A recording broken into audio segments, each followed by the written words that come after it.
Last night, I finally got round to watching the new Netflix horror sci-fi film, Time Cop.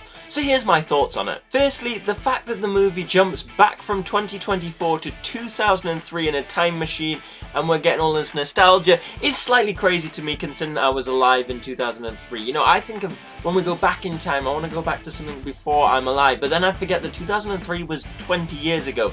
So to the kids who are probably going to be watching this film, 2003 feels like a lifetime ago, and in fact, technology in 2003 is a lifetime ago, and the movie does a great job of doing this. I love the scene when Lucy is showing Quinn her phone as proof that she's from the future. He's literally like, whoa, this technology is insane. This must cost like $1 million. But I also love that the fact that the movie also shows that Lucy struggles going back in time when we see her freaking out at the computer taking so long. Wait, I think I made it angry. What? Relax. Okay, why is it making that sound? Just give Is it a broken? minute, it's fine. What, you mean the modem sound? That's just what a modem sounds like. And when she's questioned by her sister as to how she knows so much, that she starts trying to use all these social medias. Instagram. Facebook. MySpace. Even though none of these social medias existed in 2003, but we kind of all forget that because we use them so much on a daily basis. But anyway, I thought the story was actually alright and had a good few twists. I think the fact that they made Quinn the villain but left it so long in the movie that you'd already become attached to this Quinn, so we really liked Quinn, and obviously we didn't know how the time travel actually worked, whether they were having an effect or not.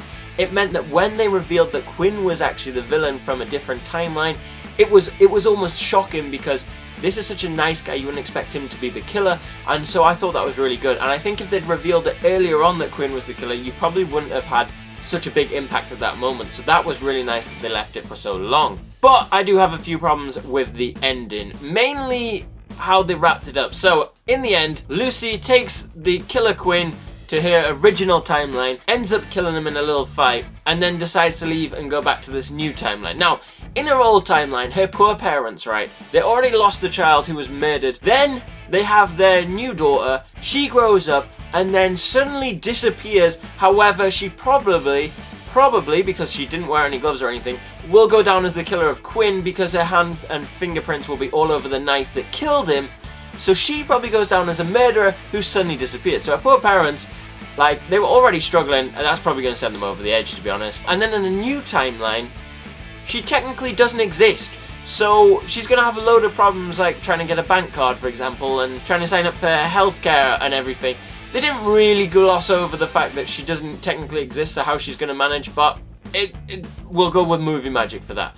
But overall, as a sci-fi horror film, I actually liked it. I mean, it's not like super serious. It's not like, wow, this is a world-class film, but it's something you can put on in the background and kind of enjoy, have a laugh a bit, and have a bit of nostalgia for 2003. I did love the music we got in the background, very 2003. Go back to the style of 2003, seeing the outfits, and I'm glad we've moved on from them.